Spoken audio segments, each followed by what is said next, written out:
Welcome to your Daily 5 for Thursday, June 29th, 2023. I was reading an article over on Kotaku about a game from apparently back in 2012. I did not realize this game was that old, but it's a 2D anime fighting game called Skullgirls that has recently received an update that has a portion of the fan base for the game pretty upset. Now, they're upset for the wrong reason. I'm going to get into that, but there is actually a legitimate concern within this update that is not really anything new. I've talked about it before. Many others have talked about it, but this is a reinforcement of why this is an important thing to keep bringing up. And that is why physical editions of media are important and why they matter.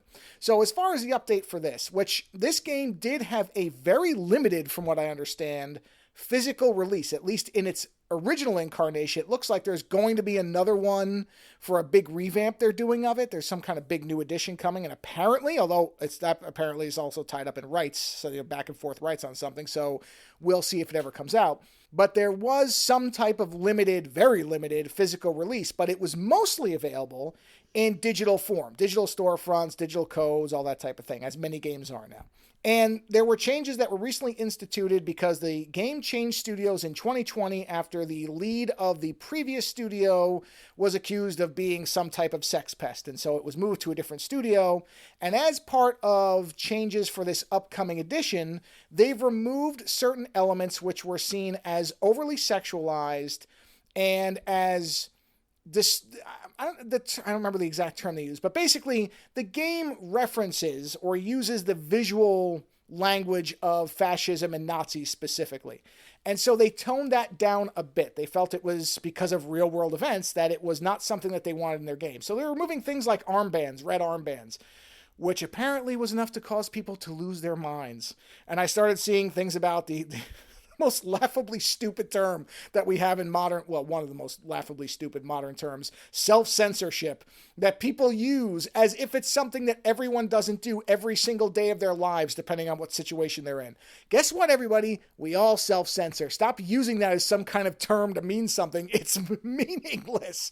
But anyway, outside of the complaints about the actual changes themselves, which are almost without any merit, I watched a video showing the changes, and they're so minimal that I couldn't even be bothered to finish the video because, as the article says, it's like one of those Where's Waldo things if you're looking for these differences. They are not a big deal. But whatever.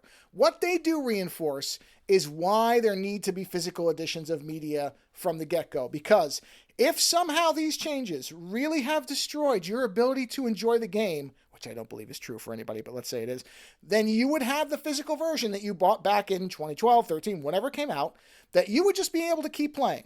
That also means no more of the internet network requirements that games now have. That's garbage. It's been garbage from the beginning. This is another reason why. The only thing that would really be impacted probably is if you play online. Most of the time, games have to be at a certain level to play them online in some kind of multiplayer fashion.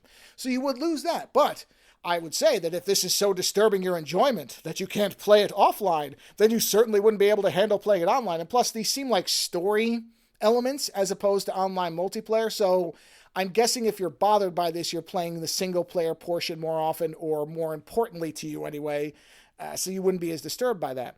But it does reinforce why physical editions matter. I've said many times, I have no problem with George Lucas going in and fan editing his movies to oblivion. My problem is that we don't have the originals that we can buy so that we can see the original versions. We don't have those in a high definition format. Certainly no 4Ks of it, no Blu-rays. I think the last ones we got were DVDs maybe. And that's the problem. Not that George Lucas alters his art. I will always, I've said it the whole time I've done the show and ever commented on this, I'm going to say it forever.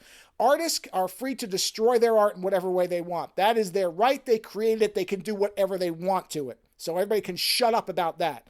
But do I think that we should be able to enjoy the original versions of them? Yeah, I think we should. If they existed in a form at one time, we should be able to see those things. Those should be preserved in some ways.